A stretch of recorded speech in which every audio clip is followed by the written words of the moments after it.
Today we are going to visit the Galleria dell'Accademia di Firenze in Florence, Italy to see Michelangelo's most famous piece of art, the statue of David.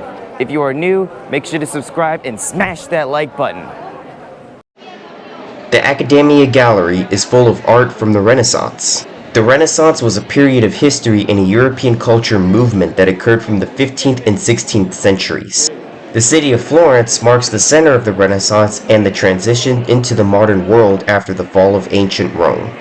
A lot of the art created during this time is here in the Accademia Gallery for permanent and safe keeping. The centerpiece is Michelangelo's statue of David, which is straight down the hall. While coming down, you'll find the unfinished prisoners created by Michelangelo. Even though they look unfinished, there are people trying to get out of the marble. When you look at the statue of David, you are seeing a Renaissance icon. He's thinking that he can take out a giant after God gave him the strength to do so. The statue of David that you would see in the Piazza del Signoria is a copy.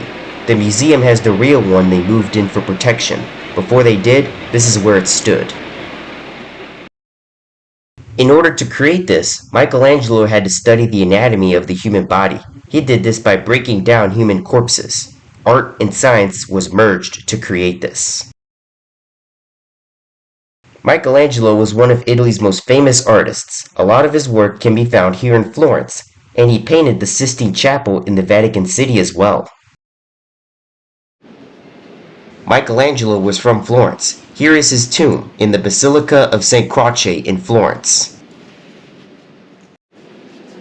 Another famous person buried here is Galileo.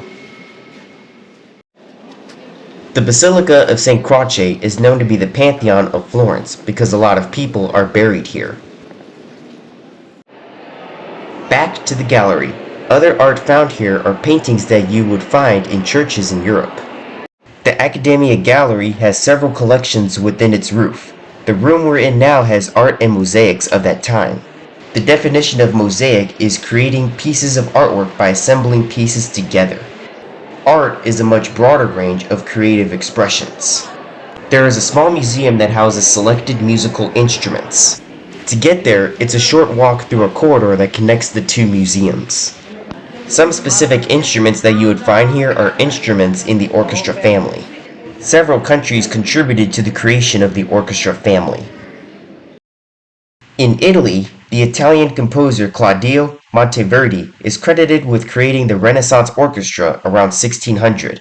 His orchestra featured instruments organized into sections, lots of bowed strings, and a variety of sounds. The history is traced back to ancient Egypt. What we see here is the present-day violins and violas that we would think of today in terms of symphony orchestras. In another corner, they have a few cellos on display. There are also versions of what they looked like centuries ago, and they are very different but with similar identity. They also have pianos here, including some I've never seen before. You would basically find a variety of ancient instruments here. In my opinion, Italy made a great decision in preserving Renaissance art for generations to see. If you enjoyed this video, please like this video, comment, subscribe, and we'll see you again. This is JT on the Go signing off.